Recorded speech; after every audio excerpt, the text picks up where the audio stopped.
Welcome to the Secure Cyber Connect podcast with Warren Atkinson and Jay Adamson, where we're joined by information cybersecurity, technology, and talent acquisition professionals. We share their journey, unique perspectives, and offer advice and guidance. Today we're thrilled to be joined by Mr. Alex Martin. Our topics on this episode will be future challenges within cybersecurity and the cyber skills gap. Alex is currently working as Director of Cyber at Cyber Hogen, and with over 20 years experience within security testing, infrastructure and security architecture, security solutions and threat intelligence, he holds a number of certifications such as CompTIA CySA and Security Plus. His mission is heavily focused on a firm commitment to helping clients protect their digital assets, and he specialises in providing tailored and bespoke strategies alongside innovative and varied security solutions to help them mitigate their cyber risks. He's also successfully led and delivered multiple security projects across various sectors and regions, including the planning and management of large-scale red teaming exercises. Alex is passionate about providing mentoring to students who are just starting out in their careers within the cyber sector, along with helping professionals who are either looking to improve or change their career paths. Alex, welcome to the Secure Cyber Connect podcast, and thank you for joining us today. Absolute pleasure. Thanks for having me. So we always kick things off with a sort of brief, high-level overview on some of the key things that we'll be exploring in our discussion on this episode. Okay, yeah. So thank you again for having me. I think some of the things that we are going to be having a look at in the episode today are the future of technology, how that's going to impact us, both maybe from a positive and a negative perspective. Also, how that future of technology encompasses AI, things like quantum computing, and also how sort of with the evolution of technology and security and all the movement in IT, how the skills gap and career paths may evolve as well. We always sort of ask our guests if they'd be kind enough to share something that they're proud of or maybe excited about that isn't typically to be found on your LinkedIn profile, for example. I'm very open. I'm quite an open book, to be fair, as far as my LinkedIn goes. You know, I do share a considerable amount. Probably oversharing is the word I might use there. But one of the things I really do, I suppose, pride myself on that I don't publish enough about is the mentoring side of things. I work with a lot of postgraduate students. I say primarily, there's been a huge swathe of those that have been non-native, shall we say. So they're African nationals trying to get their visas in the country to work, trying to find opportunities and jobs, trying to find out the best way of approaching the job market and the career prospects that are out there.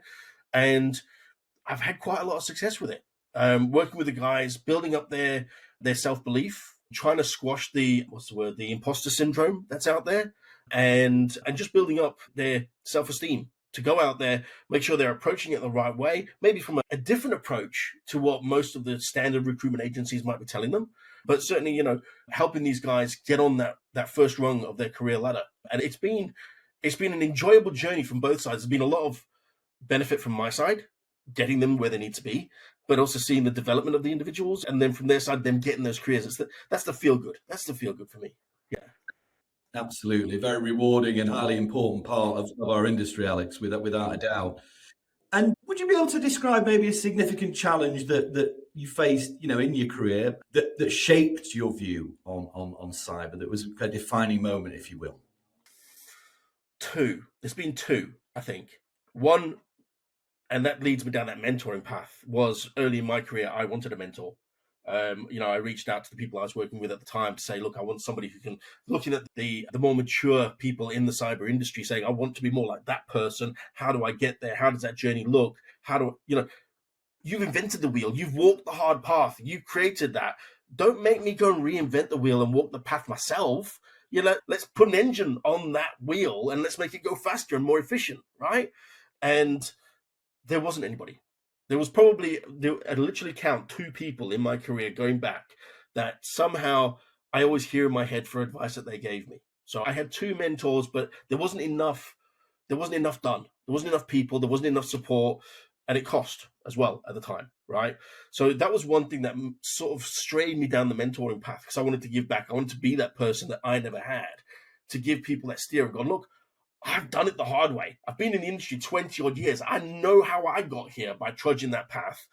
Let me take all of my knowledge, give you it, gift it to you, and you step from there up the ladder, up that maturity scale. So that was one. And then the other one, which has been a very key driver in me wanting to go out there and coming back to working with clients to secure their digital assets, there's been probably two occasions where I've been almost gobsmacked by what I find in the industry. And I say this now to people that I'm never surprised anymore, right? I'm never surprised anymore. People get hacked, I'm not surprised. People have a data breach, I'm not surprised, And there's been two occurrences where I have had clients. One, I actually had to say he had a cancerous network, so I'm stepping away from him and I'm not going to deal with him anymore because they weren't doing year on year what they said they were going to do and planning and strategically, evolving their security. And the other one was somebody who said, I categorically can't take anything from you. I can't take advice. I can't take emails. I can't take free services from you because at that point, I'll have knowledge.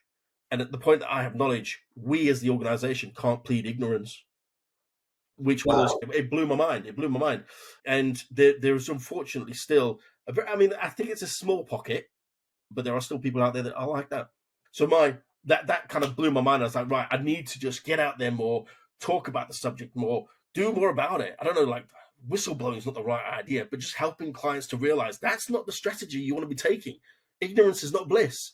Ignorance is going to get you shot in the foot at some point. You know what I mean? Most definitely. And I think that's one of the key aspects of the podcast itself. We're looking to perhaps, hold organizations accountable, put some stuff in front of them that it's going to allow them to really digest it and understand what's going on outside their own four walls, for instance. And that's one of the things that I've, with the future of technology stuff that I was banging and drum about last year. People aren't looking at that horizon. I mean, some people aren't even looking at what's at their feet. Okay, let's put it that way. They aren't looking at their own fires in their own house, but people are certainly not looking at the horizon to see what's coming because of all the firefighting they're doing for all the attacks that they're seeing on their own doorstep, right? But without having some kind of foresight of what's coming, how it's going to impact not only you as a business, because it will, but how it's going to impact society. And it will influence you and your life directly. Without having that foresight, how are we ever going to be proactive in this industry? And just sort of moving forward from that, we've obviously talked quite a lot about AI and the impacts on cybersecurity with a number of our guests. We focus on the governance, regulations, as well as sort of the evolution of threats and ethical and principal concerns there. But in your opinion, what's the biggest concern with AI? Maybe perhaps shedding light on the more unintended consequences, for example, that organizations or even individuals are encountering. Yeah, okay. We've run before we could walk with AI. I'm going to put that out there. We've definitely done that. I've got a regular gig at a university where I go in and I speak to the cybersecurity students, sort of like on a 3-weekly basis, about stuff that's happening in the industry, the talks that I do, just generally, again, that mentoring piece and what have you. And I asked them the question, I says, how long has AI been around? Like, commercially and sort of like for, the great unwashed. How long has it been around? And this was like maybe middle of last year. I kind of asked the question. And everybody was like, since like, I don't know, 2019, pre-pandemic. I says, I'm going to let you know it's been around for 18 months. At that point, ChatGPT 3 or whatever it was that was, unleashed on the world had only been realistically used and utilized and really integrated. And I'm not talking about machine learning, okay? Because we've been through this phase of migration to the cloud, big data, machine learning. Now we're on AI. Okay, that's the evolution I feel like we've been down. But I think people were genuinely in the audience were kind of like, oh, they're like 18 months. It feels like it's been around longer. And that's because it's been pushed upon us so heavily. Now, I don't know what the other podcast guests have said, but a very good friend of mine from the GRC side of the industry, who does a lot of ISO 27001 side of things, we were on a discussion, or we were on a talk maybe a year or so ago now. And the one thing that was really pointed out, which stuck with me, was the fact that a lot of people are using AI now instead of using their own brain, right? A lot of the next generation of cybersecurity professionals are going to go to ChatGPT. How do I do this? We've already seen people using it for coding, building apps, building malware, and all that kind of stuff, right? So a lot of people are using ChatGPT and AI to think for them rather than learning it themselves. And we're going to it's going to catch up with us at some point. There's going to be a problem where the old school, I sit myself in that banner, the old school method of learn your trade so that you can do it properly, and Therefore, when you're using something like AI, and I go and use AI for some kind of like inspiration or something like that, I can look at it, validate it. Has it found it from legitimate sources? Does it say the right thing? Is it completely making something up out of left field? I can validate that because I've got the knowledge. Enhancing things, enhancement rather than, than actually turn into. And we've seen this quite a bit in the recruitment side of things. We get so many people that the CVs are clearly AI generated. They're going on interviews with ChatGPT, and people can see it a mile off. You can see, especially because most interviews are, because so much is Teams related now. It's remote, and they're just. It's extraordinary, really. The reliance on it in such an incredibly short space of time, as you say, is mind-blowing. Yeah, mind-blowing. There's nothing else, I feel, that has come on as strong as quick. Like people have been talking about driverless cars for a very long time, right? But we trust AI in providing us with data and information, analytics, coding, and all that kind of stuff. But you're not going to put your kid in a driverless car. It's your baby because it's your knowledge and it's your job, and the other one is your baby because it's a human being. But the fact of the matter is, we've put trust in it quickly. It should be seen as an untrusted expert or an untrusted assistant, I think, as opposed to being a trusted one. In everything that is cybersecurity, what's the word? Is it trust but validate, or don't trust but validate? Question and validate everything all the time. Yeah, I walk around with a tinfoil hat on at the best of times. You know what I mean? But and what do you feel that the future implications of that are? Appreciate there's going to be a gap in terms of that technical knowledge and hands-on practical experience, but how is that going to affect organizations? I've got to be careful because I don't want to always wear that negative hat when it comes to AI, okay? Because I do genuinely think that it has a place, okay? For small organizations like myself, when I'm looking for some inspiration or if I need something quick to hand, I use it as a bit of a personal assistant almost, you know what I mean? Asking a question or something or bouncing an idea of somebody who isn't here, who doesn't exist, and getting some kind of level of feedback. It might be that I still validate it and I still go out to other markets. But for me, for small organizations, I think it's going to have a good place, and it's going to be, maybe if used correctly, it'll have a positive impact. I think on the flip side of that, though, there's going to be job losses, period. Okay. I think as more technology moves on and more AI is used, as much as it might be a case that we say, okay, well, AI could be used in data analytics for SOC systems, for example, where they're monitoring and alerting what's happening in a network. Okay, well, we're going to use AI to actually do a lot of the footwork for the investigations. I talk about it in the courses that I run about using AI for automation processes of designating incident response teams and all that kind of stuff, right? Well, who used to do that previously? It wasn't AI. It was a person. That person had a job and a house and a mortgage and bills. And I think that it's going to get worse before it gets better, potentially, in the sense that we are going to lose jobs in the industry, which we've already got a problem with trying to, make more jobs in the industry. I think that what might happen is there's going to be maybe more technical, granular expertise kind of positions open up where you're trying to be one above the AI, or maybe working with the AI to develop the AI better, But yeah, I think it's going to be a weird place for a while. Definitely agree with you on that. And one thing that myself and Jay have seen in most recent times is that organizations are being a bit more proactive in terms of educating their teams and leaders to ensure there's not a misuse of AI. But moving forward, I know Jay's got a question now. Well, I think you're right, and I think just to caveat that, I think the sectors that are going to be impacted by AI, because there's so many jobs that aren't being filled at the moment that AI can solve. But there are also a lot of people who've got careers within those same sectors that are going to be collateral damage as far as AI is concerned, and that's the sad thing, I guess, going forward. Well, again, I suppose the last point on that one. Think about, I've thought about this for years. I've lived in multiple countries throughout my life, right? Spent a long time in South Africa and a long time in Australia, or a reasonable time in Australia. In South Africa, for example, you've got a guy at the end of the shopping, when you go to the till, right? There's a person at the end of the till who's packing your bag for you. You don't have that in the UK. At the UK, 9 out of 10 times, you don't even have a person behind the till anymore, and you're doing it yourself, right? Okay, so we've got rid of another job sector there, yeah? Again, there's people in the supermarket car parks who will actually take your trolley and put it back for you, right? So they've got a really diverse job sector in South Africa, but it all comes from a need basis, okay? Because people are lazy, and people, need jobs. So, every job will work. I was walking around my local supermarket the other day, and I noticed that they've now got cameras. So not only is there nobody behind the till, but they've got cameras on every aisle, about every 2 meters, 1 meter apart. And that's the AI looking at your shopping patterns. Who's in the shop, probably facial recognition to make sure that they know who you are, and are you a frequent buyer, and do you frequent these specific aisles where there might be special offers on? Looking at where people are looking, what positions, how long do they stay in. That's all AI driven. But before, that used to be probably somebody in the store watching you. And again, that's a job that somebody used to have that's now been taken over by AI because it's more efficient. Absolutely.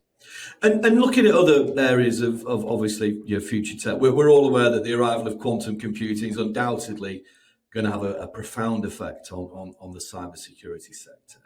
So first of all, let's keep focused on the benefits. What are the positives of quantum computing on cyber? I mean, it's going to open up a whole new era around that CIA triad, I feel. Being able to process data faster, being able to give people more accessibility to data, but also being able to secure that data and encrypt it to a whole new level to make sure that we don't potentially have these data breaches. What we may see, and hopefully, touch wood, we're ahead of that curve instead of the bad guys, is that we actually see a dip in breaches, because if we can use the quantum computing to encrypt data, it's going to be useless when breached, So hopefully we're ahead of that, and that would be a massive change in the industry, I feel. And I mean, look, we know that obviously cost and scalability is going to play a major part in this, along with sort of interfacing things with legacy systems. I mean, what do you think will be the biggest challenges and threats to cyber from quantum? And I think maybe in terms of, I suppose, data confidentiality, vulnerability of current systems, and I suppose, as you touched on there, adversarial use. Yeah, okay, so let's flip the coin back to the negative again. Because here's that, right? We live in this negative, like I said, tinfoil hat wearing paranoid world, unfortunately, right? But we have to kind of think about what the bad guys are going to do so that we can try and do something before they do that. You know what I mean? But I think the biggest thing is going to be the cost. Okay, if the cost, and I've said this for other services like threat intelligence and stuff like that, threat intelligence has been highly expensive for enterprise level organizations who really have a big problem with data security. Whereas as soon as it hits the SME market and the costs come down, that's when it will really scale up, right? But the bad guys have to be considered as an enterprise level market, because the amount of money that they're churning over, the turnover for the threat actor side of things is phenomenal. The amount of money that they're generating. So they're going to get their hands on quantum computing before anybody else. And they're going to be utilizing it to build malware, to find ciphers, to quantum encryption, to integrate with AI. And they are going to be always ahead of the game because they've got the funds for it. It's just not readily available. It's just not propagated, or it won't be propagated into mainstream industry fast enough at a reasonable enough cost for everybody to be able to benefit early on. That's a good point. And I suppose in terms of sort of quantum powered attacks, what other sort of areas do you feel organizations are going to have to be able to deal with this? How do they deal with these much more sophisticated hacking tools and these enhanced social engineering techniques? I'll start with the social engineering techniques to start with, maybe, and answer that one because that's easier. And that's an education thing. That's building the culture within an organization that you educate your staff. And if you educate your staff, because you're the mainstream point of where people spend most of their lives, if you can educate your staff, they're your front line of defense. Not only that, but I would again, because of the culture that you would build in the organization, I would encourage them to go and speak to their family members and friends and all that kind of stuff and propagate that knowledge that they've got. Because everybody's got a computer in their phone, or a computer in their pocket these days, in their phone, and all get hit by the same problems that companies do, right? So if, somebody gets some level of training, they should be... To be a security champion at home, I think. That's what I believe in, Yeah, absolutely. And that should be encouraged one way or another. I think that would, again, building that knowledge and culture within an organization is going to prevent the social engineering side of things a lot more. Encourage that discussion and discord between people, to make sure that it's knocked on the head. But from a technology perspective, that's going to be a lot harder, I think, to start with. Again, because it's not going to be readily available, and you're going to find that let's call it standard network that we have today with today's technologies is all of a sudden going to get hit with quantum computing algorithms and malware and stuff like that, and it's not going to be able to handle it. It's just not going to be able to stand up to that same level of intelligence and technology, right? I would say make sure that you have adequate monitoring and alerting so that you can see it happening, that you have your business resilience plan in place, that your business continuity is there, backups are clean as much as you can. And when you get hit, rebuild. That's all that's going to be able to have happened, But make sure that you have thought about that strategic plan of business continuity. How do we make it? How do we stand up and be somewhat resilient? Absolutely, and I think some good advice there. And look, we've done a fair bit of discussions around connected devices and end user devices. I mean, it's a big area of consideration. It's going to obviously have a huge impact on not just the user experience, but society as a whole. And as technology advances in all the things we've talked about, the impact of these new end user devices is, it's looking like they're going to be replacing most current devices with a screen, for example. So things such as augmented reality, headsets, voice controlled assistants, most concerning of all, neural interfaces, all these dystopian things that we know are coming. In your experience and with this change in immersive experiences, how's cyber going to deal with developing secure systems and encourage ethical, regulatory usage, amongst probably other areas of concern? Yeah, I've had a good rant on a soapbox about this topic over the last year. Okay, so interesting for me. Like I say, I've been talking about this kind of stuff since February, March last year. And there was a I told you so moment in about September, October this year when I watched the Meta Connect 24 talk where Zuckerberg comes on stage and tells us all about what Meta's going to be doing for the next 12 to 18 months. And his first statement off the bat was, your mobile phone and your mobile devices are going to be redundant in 5 to 10 years. And I love that because I was like, that's just basically confirmed everything that I've been worrying about for the last 10 years, to be fair, right? But we're here now. The technology is available. The usage is already ramping up. There's already TikTokers. I know that a lot of them have been banned now because of whatever's happening in America, although I think they're back on. I'm not too sure. I'm confused. But, there's a lot of use of these technologies. This is where I say I think that those technologies are going to actually, one, benefit, because from a business perspective, it's going to be more cost effective to get one of those than provide a laptop, a server, a computer. You can have multiple screens. You don't have to have extra hardware. They're phenomenal from that perspective. Okay. I think there's a huge driver for businesses to have them, for organizations and for people to have them in their lives.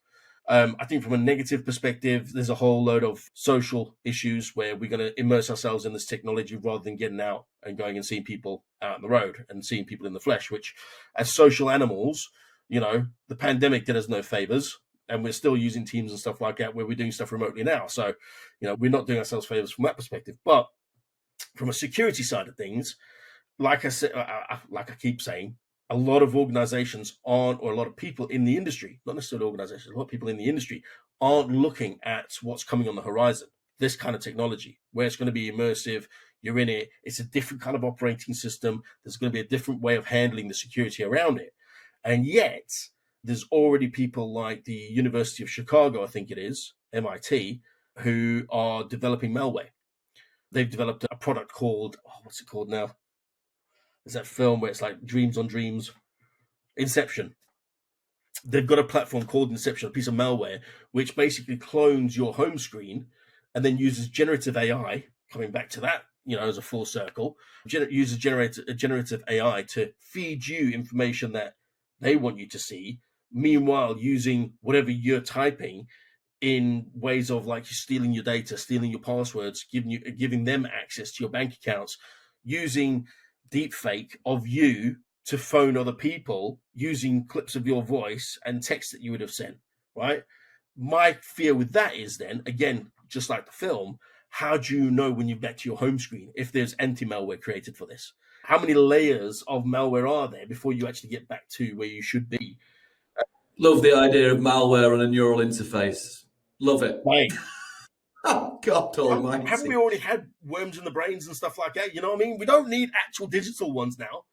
There was an interesting conversation I had with somebody a couple of weeks ago with regards to Neuralink and whether something like that would actually, one day, I think, right? There's loads of benefit for Neuralink from a medical perspective, from the point of those people who haven't got the body functionality, and it's going to have massive positive implications on their lives. But I think for the masses, Neuralink's something that not right now. Reason being, again, if there's sensitive data that you have access to in your brain, and then you go to a facility that doesn't allow to have Wi-Fi connectivity, you're going to be turned off. And no. Or rubbed out, as the old saying goes. You know what I mean? Yeah, so I think Neuralink's one thing, but certainly the wearables and the way that they're going as well. Now that they're currently on the marketplace, you look at Apple Vision Pro, Meta Quest devices, they're like ski goggles. But again, looking at Meta Quest, Meta Connect 24, Zuckerberg's already got a plan to make them a pair of glasses.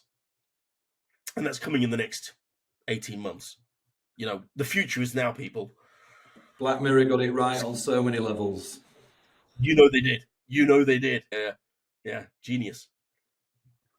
So, Alex, obviously the cyber skills gap is something that we touched upon earlier in the call. It's an ongoing issue that both technology and cybersecurity industries are both facing.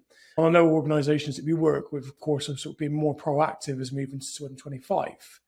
But from your perspective, what are the main issues organisations and managers are going through with their hiring processes, and perhaps how can they change and adapt to the shift in the market space at the moment, as well as obviously the enhancement of technology that we discussed earlier? Yeah. Okay. So just to flip that around a little bit, to start with, the amount of new entrants into the cyberspace is phenomenal right now. Go back 20, 30 years ago, it was all digital marketing. So people wanted to do marketing careers and, digital design and all that kind of stuff, building websites and all that, whatever. That was like the course to be on. In the last 10, 15 years, it's been cybersecurity. We are at a point of massive saturation with the people that are out there in comparison to the amount of jobs that are out there. I think as well, organizations haven't done themselves a favor because they're still twofold. One, either the people who are wanting employees don't know what they want, or they're giving a job description to a HR person who doesn't understand what IT people need, right? So you end up with these adverts that are out there asking for 3 years of experience, a graduate degree of some kind, and it's for a junior role, and it's like, well, okay, how do you get the experience whilst you're at university? Because you can't, because you've done a university degree, but I need to get on the career ladder, but I can't get on the career ladder because I haven't got the experience because I've been doing my degree. That's around and around a scenario, right? So there was a conversation that was had between myself and a couple of my colleagues, again, many years ago. And I think that the industry really does need to change.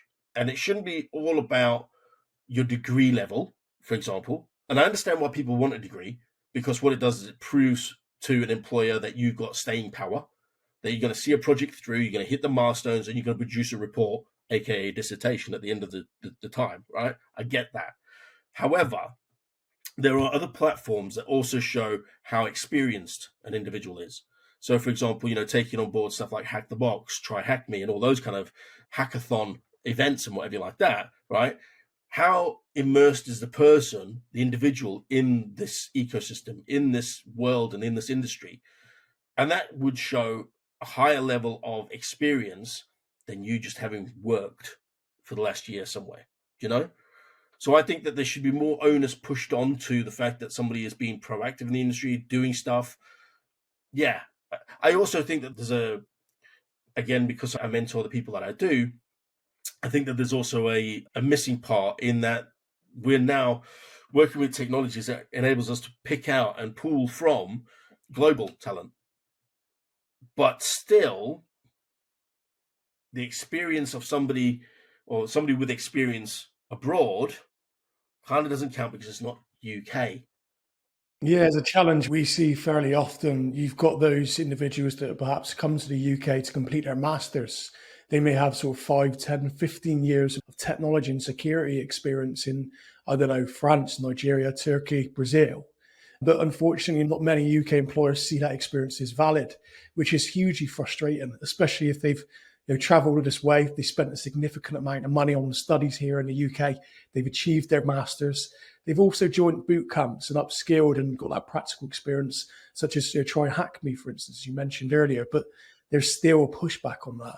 Like I said, it is a frustrating one, something that Jay and myself are looking to push the needle on, and guests such as yourself and some other guests are really contributing to that and helping us on that journey. I think just on that topic of the international guys as well, getting their visas is usually the problem for a lot of employers. My understanding, again, not having done overly amount of research into the matter and stuff like that, but there are other avenues that students can get a visa into the UK without having to get an employer to sponsor them, for starters. But on the flip side of that, if you're getting really good talent who are going to be core to your business, then why not invest in them in that same way that they're going to invest their time working for you? And I don't believe that it's that expensive, but people are reluctant to do it. Definitely not. And look, I know that you work with a number of sort of universities across the UK. You obviously deal with a lot of people that have just graduated as well, sort of cross-trained and developed. So you're certainly privy to some of the course material that they've perhaps been exposed to. So in your opinion, do you think the current cyber curriculum itself is outdated, and do you think it needs an overhaul? Yeah, so last year my soapbox was on technology and the future of it. The year before was on the education sector. So again, it's a passionate subject of mine. I think, unfortunately, the curriculums in most mainstream universities lack the ability to be able to update as fast as the technology is moving, right? There are updates pushed out, don't get me wrong, and they're pushed out as regularly as they can. But most mainstream universities, the curriculums take like 5 years to push out because it has to go for a peer review and all sorts of bits and pieces. And it just takes a long time. That process is too long in comparison to how fast technology moves and evolves, right? I had a student a few years ago, one of the first ones I actually mentored, who was asking me for some advice around building a specific network and securing it. And it was a paper exercise. There was a brief given. We were talking about all sorts of bits and pieces. And then one of the last subjects I kind of came to was like mobile device management. How are you going to implement that? Because you might have remote users and blah, blah, blah, blah, blah. And we went through this whole scenario. And at the end of it, I came back and I said, right, so what kind of operating system are you running? And the answer was Windows 7. I said, all right, forget all of that because MDM wasn't even invented back then. And this was only 2 years ago. They were still teaching and they were still working on an environment that had Windows 7. And I'm like, Windows 10 expires this year, So I think that there's a lot more that needs to be done. I've also seen, again, having worked with some students in certain colleges, I've seen the curriculum leaders, the lecturers, not knowing the subject matter themselves. One thing I pride myself on is the fact that I've done it. I've lived it. I'm taking a step back to say, well, I've done it all. I've lived it all. Let me share my experience with you and my wealth of knowledge so that you can springboard off of that to advance things forward. And I see the teachers and the students, when I'm stood there talking about the stuff and the subject matter that I'm talking about, I see that the teachers kind of gobsmacked about it. And I'm like, but you guys should know. You're teaching these kids. You should be at the cutting edge of this all. How am I coming in and teaching you? You should even be able to teach me this stuff. So I think it's like the military, isn't it? When you've got generals who've never been in battle. So I think there's a systematic failure across the board when it comes to education. I feel like more real world scenarios need to play out. I feel like more real world content needs to be provided. I feel like that experience piece that companies are asking for could be given to students a lot earlier from as part of the curriculum. You're going to be going out and we're aligned with companies, and you're going to get that real world experience piece. It needs to be done earlier. There needs just more to be done in that area. It's horrible. Totally agree with you. And I think that the truth is, I work with a lot of universities. I think organizations need to do more in terms of building relationships up with academia and engaging and making use of that resource. And of course, it gives some of the students practical experience, but also what it does, it puts that organization in a great position for when they're recruiting in the future. It doesn't necessarily have to be a recruitment campaign this year, but if you've got those existing relationships, if you partner with the universities and academic institutions, it certainly helps with that sort of talent funnel moving forward. You can cherry pick from the best at the start of their career. And I've worked with and mentored some incredibly intelligent people who blow me out the water as far as this subject matter goes. And yet it takes them 18 months to find a job. I'm like, it's unbelievable. These people need to be at the front line, at the front of the queue. And again, like you say, if companies were aligned with academia a little bit more, I think we'd have a much more stable ecosystem, because, the raw talent of these people would shine through, and maybe we would have advanced as far as the security of the environment goes a lot further than we have done. No, most definitely. For those sort of junior individuals that are obviously entering the industry, what one key piece of advice would you give them to perhaps stand out in a competitive marketplace? These are not small subjects, people. These are not small questions. So the words I've used, and I'm stealing this from another documentary I'd seen a few years ago, and the words I use is hyper competitive. Okay, it's hyper competitive within university to become part of the elite 1% or whatever like that you need to be to get the highest grades you can possibly get, and everybody's competing for that. Then you leave and everybody's competing not only with the students that are graduating that year, but the previous year's students who haven't still got a job, plus all the professionals who are looking for jobs as well, who are moving jobs and maybe being redundant, whatever the case is, right? So the job market currently in cyber is hyper competitive, right? Stand out in the crowd. Absolutely. For any student that's getting into cyber now and is in that 3-year period of doing their bachelor's, for example, start year one. Year one. Get your social media right. Get your presence online right. Be immersed in the environment. Be immersed in the culture. Be immersed in the ecosystem. Connect to people in it. Talk to people. Comment. Be seen. And then network. Go to events. Get your face seen. Right? I've had a lot of success with that process with a couple of the mentees that I've been working with. And I feel now, because the job market is as hyper competitive as it is, you're more likely to probably get a job because somebody recommends you in, because you're known, because you've been seen, because you've spoken, because somebody knows what your capabilities are, what your knowledge is like, and what your ambitions are. And they'll be like, oh yeah, well, Warren's the great guy for it. Let's give him a bell. You're probably more likely to get in the door there than you are applying and being one of the other sheeple that are all connecting on LinkedIn and applying for those jobs on LinkedIn, of which there are thousands per 24 hours. It's ridiculous. No, most definitely. And for senior leaders or even those individuals that are sort of 4 or 5 years into their journey, they're perhaps looking to develop and take a step up. As we're in 2025 now, what key skills or areas of development should they be focusing on?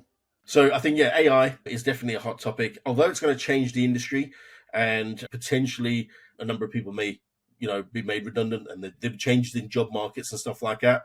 I think getting ahead of that AI game is going to keep people in positions, in jobs, and it's all going to change over the next few years. So that's, I would say, the route that people should go.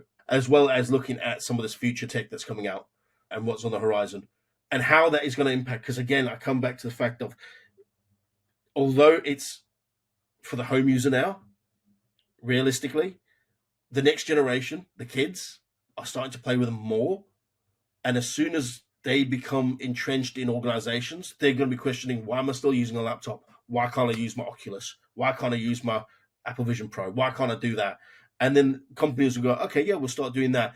And it'll come. So get ahead of that game. Find out what's coming. Find out what's on the horizon. Work towards that as the ambition for the next position. I appreciate you sharing your perspective on that.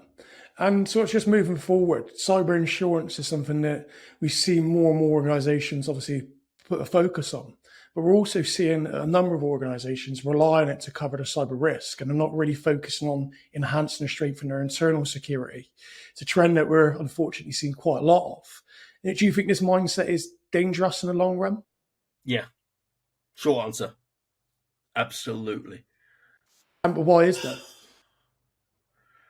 A reliance on cyber insurance rather than having a good, robust security practice and risk analysis of your business is not the way to go forward.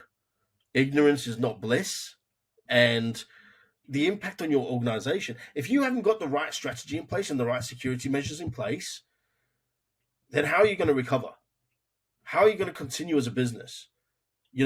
Oh, we've got backups. Great. How do you know your backups aren't infected as well? Right? You can't rely on cyber insurance to be a sticky plaster that's going to solve everything. Cyber insurance is great from the perspective of when you have that car crash, you don't have to buy a new car out of your own pocket day one. You've got insurance. That's what it should be. But you do everything in your power to make sure you don't crash that car to start with.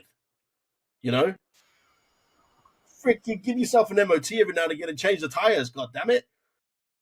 Yeah, I think as an extension of obviously the governance side of things as well, is obviously combating and mitigating against that risk is very important. And it's something that myself and Jay have sort of picked up on most recently, is that a number of our partners across the Five Eyes, for instance, are really focusing on the new regulations that are coming into place, such as the EU AI Act, DORA, for instance, Australia's mandate for breach report, and of course, the US's executive order in cybersecurity. But from your perspective, Alex, do you think that regulations are vital for protecting critical infrastructure? Or do you think they hinder innovation and pose unnecessary burdens on businesses, particularly SMEs, for instance?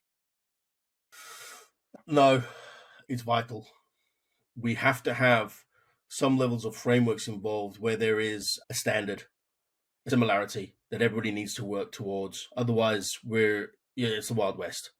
Everybody's doing their own thing. Nobody's securing it to any level necessary. Some may be securing it more. Some may be not securing it as much. All that kind of good stuff. We need to have the frameworks in place, and people need to be compliant to it, again, in order to be held accountable. So no, they definitely, I think from an SME market perspective, if you're getting into an industry where it is regulated, and let's say heavily regulated, find yourself a really good consultant.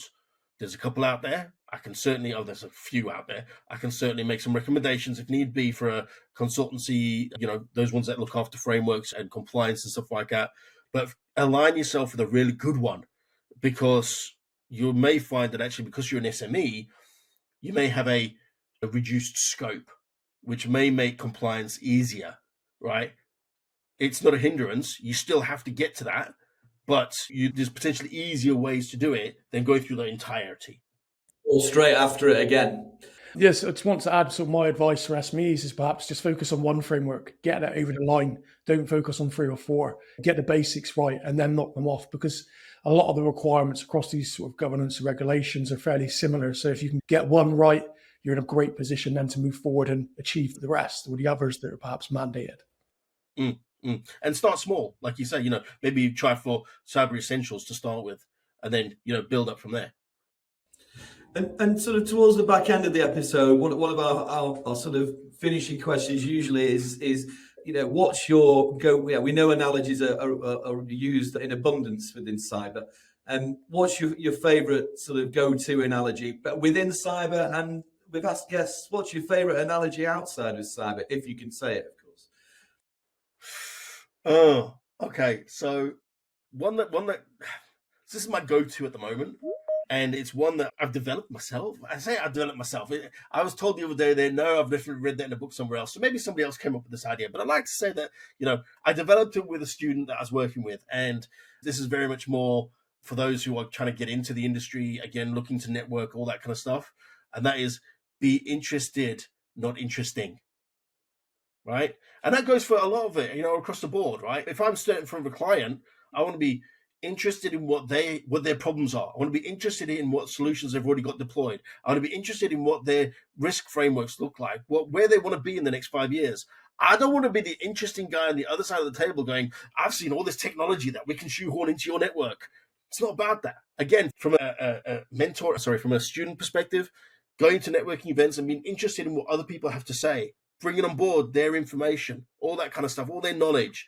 Don't be the interesting one where you're sitting there going, oh, I've got a bachelor's. I'm a student that's just starting off my career. Nobody cares. You're supposed to be there to pull the information. So for me, this phraseology is be interested, not interesting.